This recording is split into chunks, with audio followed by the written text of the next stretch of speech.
É nós de novo. Quinta fase da indústria brasileira. Claro que alguns podem concordar ou não concordar, é apenas uma classificação, e em sendo uma classificação, como eu falei, as classificações são subjetivas, e ela tem início com o governo Collor.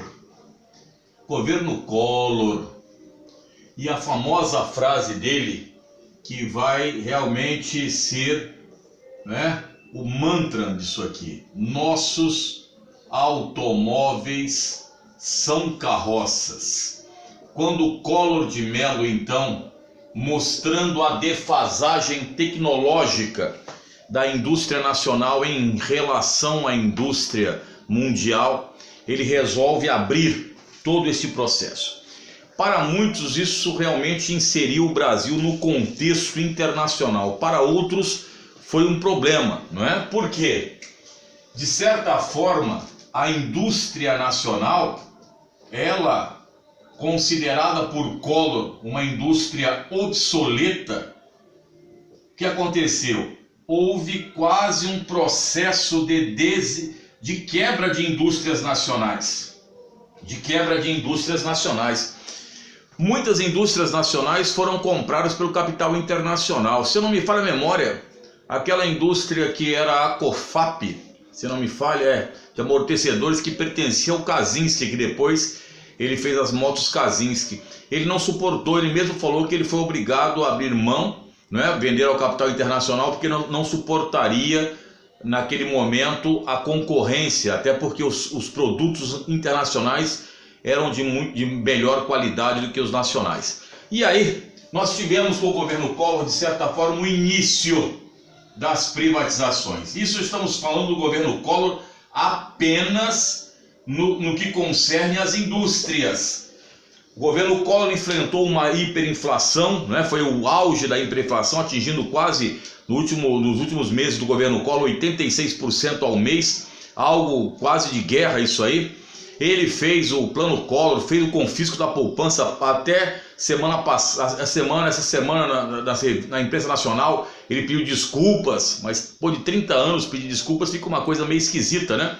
E aí onde muitas pessoas perderam lá, quando houve o congelamento da poupança, e a ministra era a Zélia Cardoso de Mello.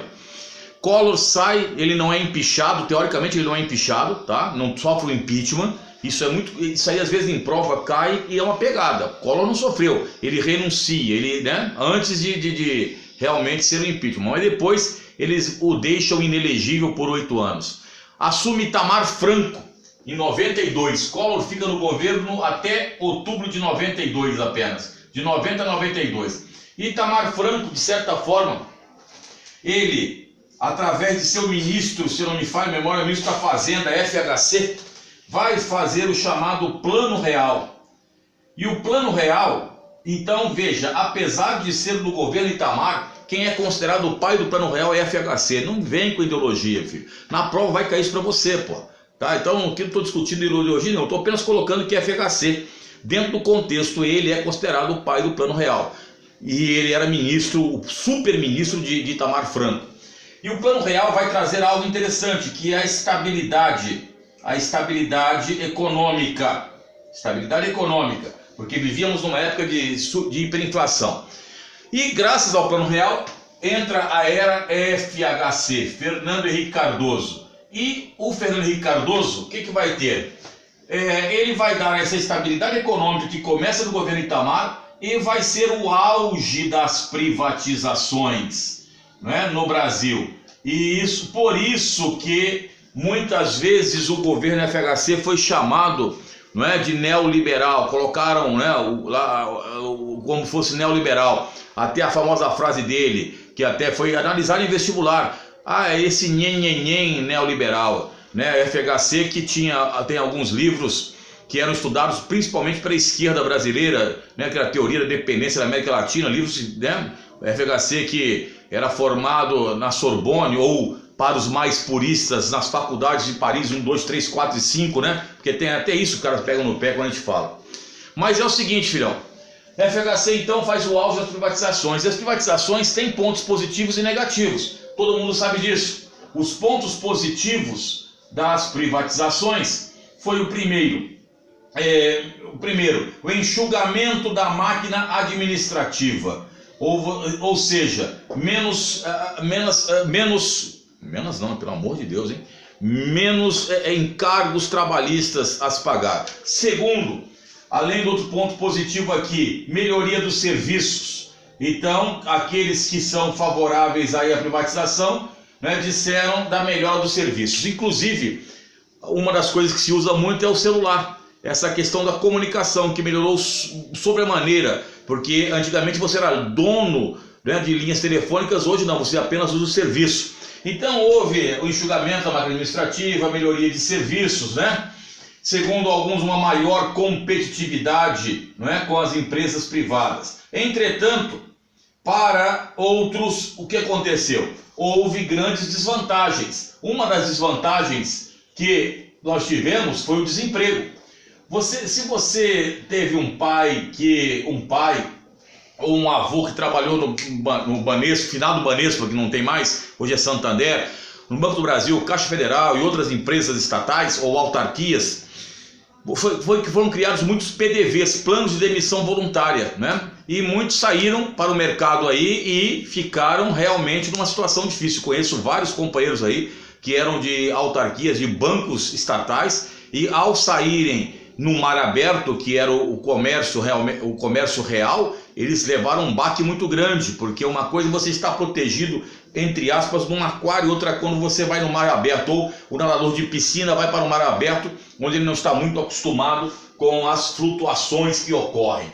Então o desemprego aconteceu, não é, nessa situação. Outra desvantagem foi os setores estratégicos que foram colocados nas mãos de empresas privadas. Então os setores estratégicos foram colocados nas mãos de empresas privadas. Outra desvantagem, segundo alguns, foi a vulnerabilização do trabalhador, que perdeu muitas vezes, perderam aí principalmente, né, trabalhadores que tinham alguma segurança foram perdendo, se bem que os trabalhadores de bancos e estatais, bancos e empresas estatais, eles continuaram com algumas situações e aí foram aos poucos sendo substituídos por uma mão de obra, lógico, mais barata. E lógico, houve o achatamento salarial, né? Uma empresa não paga os salários que pagava uma estatal, tá ok? E o exemplo que o pessoal usa muito, né,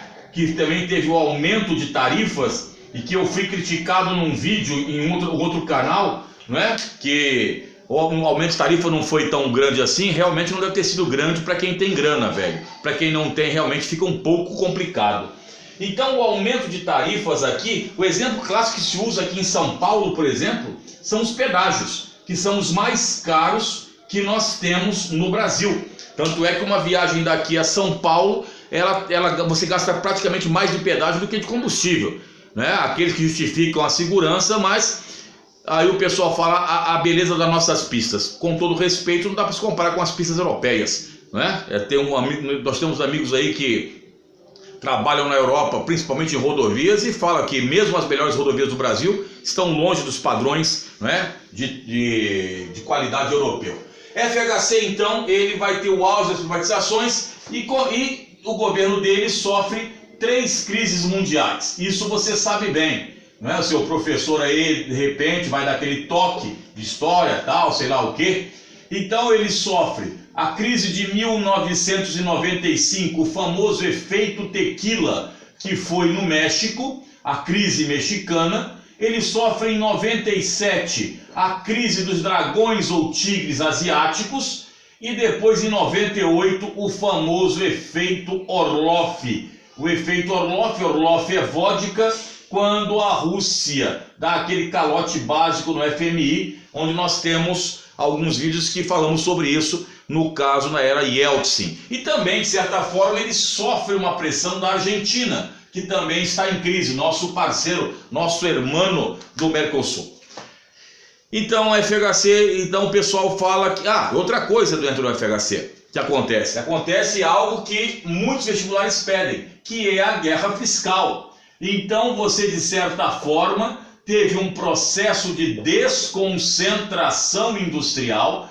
A guerra fiscal são os mecanismos utilizados por cidades, estados ou, né, por cidades ou estados ou mesmo países para atrair indústrias. Lembrando a vocês que a Santo André, desde a década de 70, veio sofrendo um processo de detroitização, que foi a perda de de empresas de autopeças, principalmente para as Minas Gerais, devido à Fiat Automóveis. Temos um vídeo onde falamos sobre a detroitização, processo que acontece em Detroit e que no Brasil também acontece em Santo André.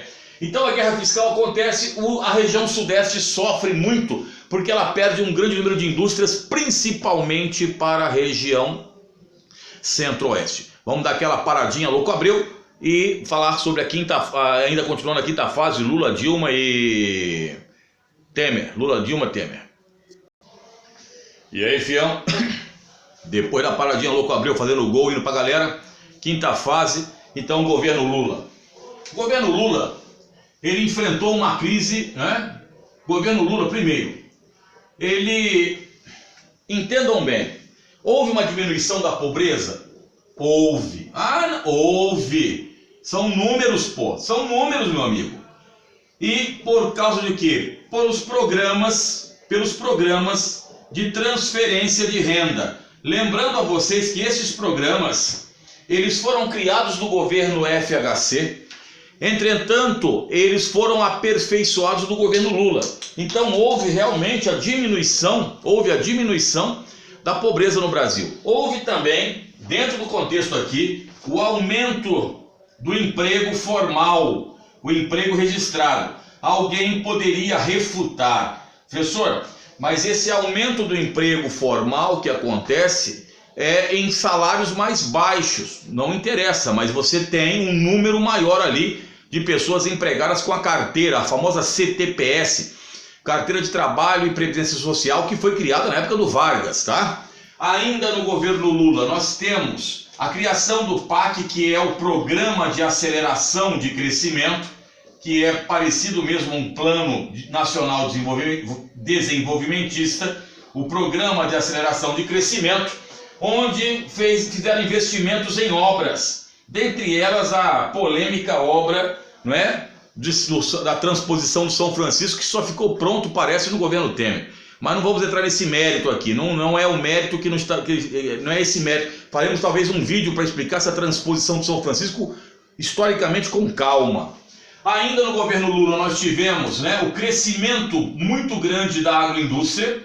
A agroindústria ela veio crescendo cada vez mais, e o aumento de relações que nós chamamos o aumento de relações sul-sul. Relações sul-sul. Países do sul com países do sul, né? Ou emergentes e periféricos. No governo Lula nós tivemos então o surgimento de algumas operações que buscaram então resolver, dirimir os problemas de corrupção, né? Como por exemplo o Petrolão, Lava Jato e outras. Então surge aqui a corrupção elevada, segundo alguns aqui, dentro dos contextos, e aí houve também o surgimento dessas operações aí. Bom, a Petrobras na época chega a uma das maiores empresas do mundo, estava entre a sexta ou sétima empresa maior do planeta na época, com o governo Lula. Não vou falar aqui de superfaturamento de obras, isso aí para outro vídeo, porque não temos tempo. Na realidade, aqui nós estamos fazendo um condensado.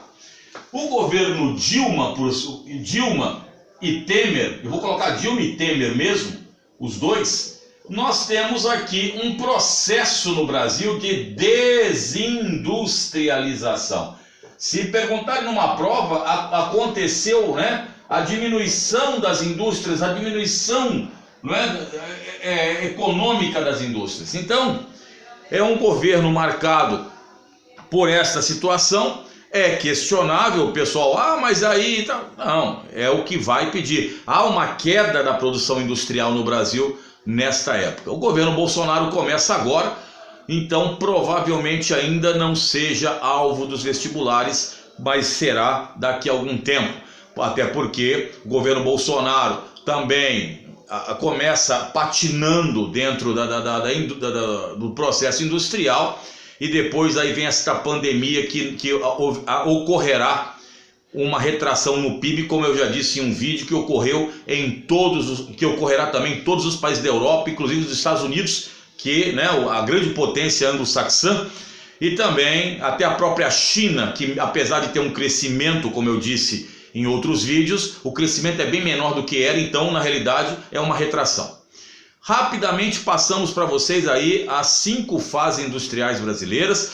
E lembrando, desculpem, que a partir do governo Collor FHC, nós vamos ter também, depois do governo Lula, né, os tecnopolos, os tecnopolos, os polos de tecnologia de ponta que vão para o Brasil, principalmente em uma pequena cidade em Minas Gerais, Santa Rita do Sapucaí, em Minas Gerais. Nós temos o polo de Campinas, São Paulo, São José dos Campos, Rio de Janeiro, né? Pegando ali o complexo Bandeirantes Anhanguera, indo até São Paulo, pegando o complexo da Dutra em São José dos Campos com a Embraer, ITA, indo até o Rio de Janeiro. Também o polo que nós temos de Campina Grande, na Paraíba, que graças à UFPB, que é uma grande faculdade do Nordeste, e também, agora há pouco tempo atrás, Florianópolis, que também transforma-se num polo de tecnologia de ponta no Brasil.